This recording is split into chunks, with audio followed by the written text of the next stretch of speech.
Hey guys, welcome to the old Ultra Runner channel. I'm your host Jay Tynert, and today I'm going to talk about the 2020 Jackalope Jam 48-hour race.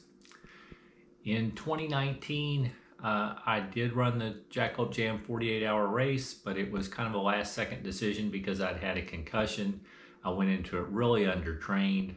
I still managed to do 130 miles, and I had a lot of fun. Well, 2020, I decided I was going to go back and run the 48-hour race seriously this time with training, and I thought I should be able to get over 150 miles. I will say, if you have a weakness, the cone of death will expose it.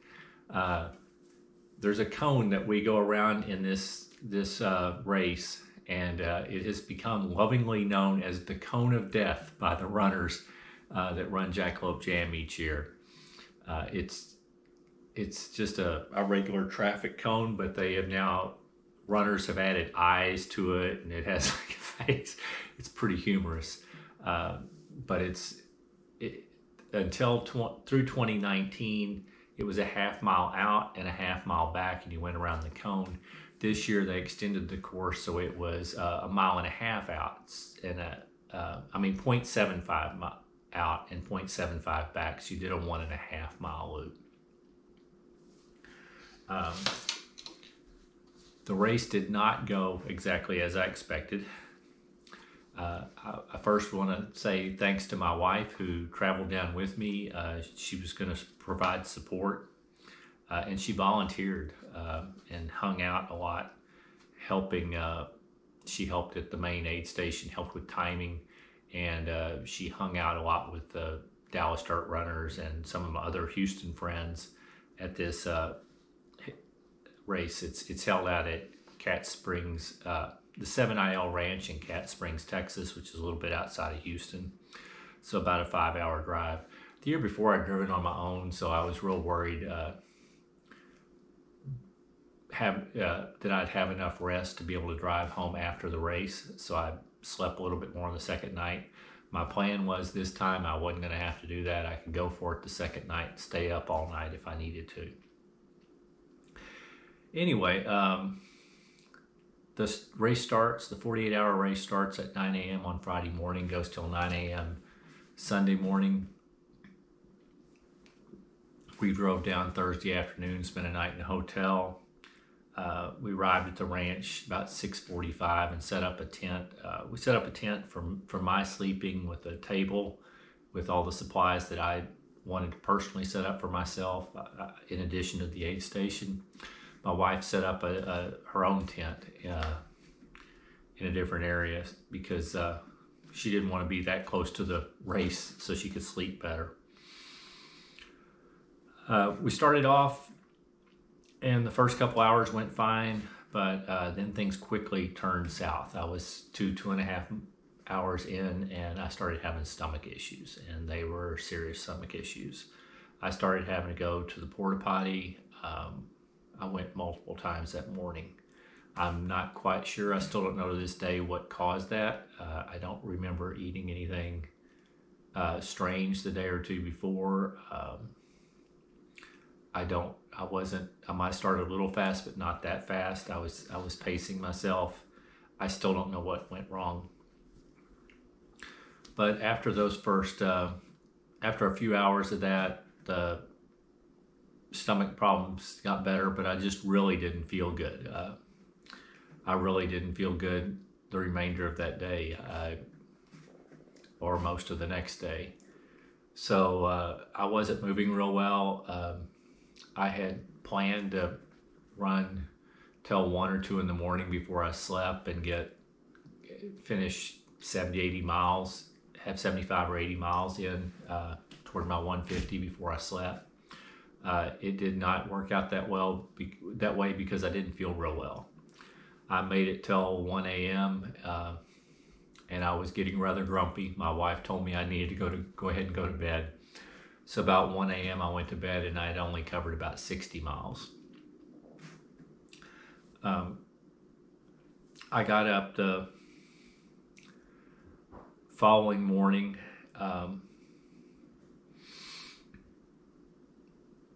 at about 6:30 a.m. and I started moving. Again, I still wasn't feeling well.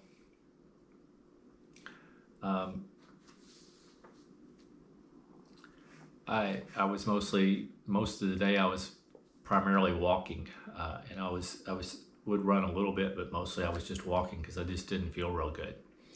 I pretty well decided the 150-mile goal was probably not going to happen. And I got to about mile, I think I was at 90 or 91, and it was at probably 5 p.m., 4 or 5 p.m. in the afternoon, on Saturday afternoon. And my goal had just changed from hitting the 150 to getting to 100 and maybe going a little bit past, because a lot of people in these fixed time races will get to the 100-mile mark and they stop. And I would want to go a few miles beyond that because I could move up a lot in the places. So that's kind of what I was thinking. But it got to about 4 or 5 o'clock, and all of a sudden, snap, I felt great. Best I've ever felt that far into a race for sure. And I started moving really well. So I ran those last 9 miles pretty quickly. At 4 o'clock in the afternoon, I was looking and thinking, the rate I'm moving, I'm going to hit 100 miles at like 7:45 p.m. Well, I hit it by 6:30. I started really moving. I stopped at the 100-mile mark at 6:30, sat down with my Dallas Dirt Runners friends, and I ate a piece of pizza, hung out for a little bit, and then I got moving again. But man, I was feeling good.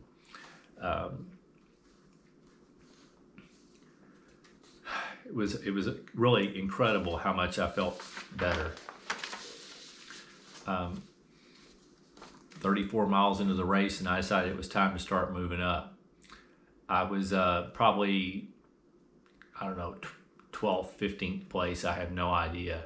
But since I went past 100 miles, I started moving up, and because of people that had stopped or weren't moving. Within not that many miles, I moved all the way up to 3rd place male. When I got to mile 112 to 115, I actually moved into 2nd place. I got a report that I was 5 full laps behind 1st place, so about 7.5 miles.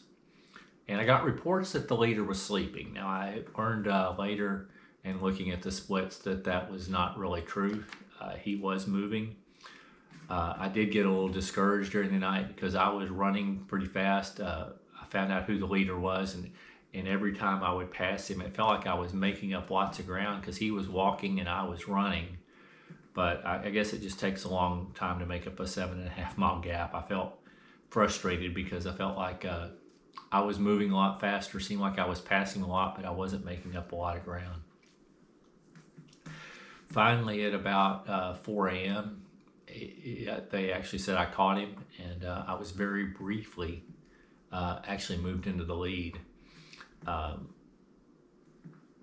But then starting around midnight, 11 p.m. midnight, even though I was moving real well, I was feeling great, I started having the big dreaded ultrarunners lean. I started leaning to the right. And what causes that, I'm not sure. I don't know if it's due to weak back muscles, weak abdominals, or some people say it's electrolyte imbalance. It happened to me once before, right a little past 100 miles in another 24-hour event. But anyway, I started leaning, but I was still running good. I was just leaning a little bit. Well, it got worse and worse as the night went on. And just as I took the lead, I was at 135 miles. I was out on the next loop to go to 136.5. I got to where I was leaning so bad, I was having trouble staying upright and running. I was just trying to walk, and I kept staggering out into the field. I couldn't even walk straight. And I was walking with my friends Lenore and Jean. Actually, I was walking with Lenore. Jean saw that I was having lots of trouble. She came and stuck with me the rest of the loop also, and they very slowly helped me finish the loop. So I finished that loop. I got to 136 36 and a half miles. Gene helped walk me back to my tent to make sure I was okay. I was done. There were still four hours left to go in the race, but I couldn't go any further. The guy that I had caught up to and passed by one lap had been sleeping, but he got up and saw that he was only one lap down. I wasn't moving. He got up and walked a few laps and won the race. But I'm still pretty happy. I finished second. I didn't hit my 150-mile goal, but considering all the stomach issues and not feeling well and then having the serious lean problem, 136 and a half miles and second place was still a pretty great weekend. And I had a lot of fun visiting with people. I got to hang out with my DDR friends. I got to see a bunch of my friends from Houston, like Lenore and Gene, and anyway, lots of people. It was a lot of fun. So I have actually decided that this year I'm going to go back and try one more time. I was going to do it in 2021, but the race got canceled because of weather. It's when we had the big event in Texas and so many people lost power and it became kind of an unsafe situation because of the weather. So it didn't happen in 2021. We're going to try again in 2022. But anyway, this is because since the race a couple years ago moved to February, it's a little cool. So I got this sweatshirt as part of the packet. And I did get a Jackalope Jam 100-mile finishers belt buckle. And it was a great experience. I hope you enjoyed the story. If you're interested, I will be putting out more of them. Please hit the like button or subscribe to my channel. Thank you very much and keep moving.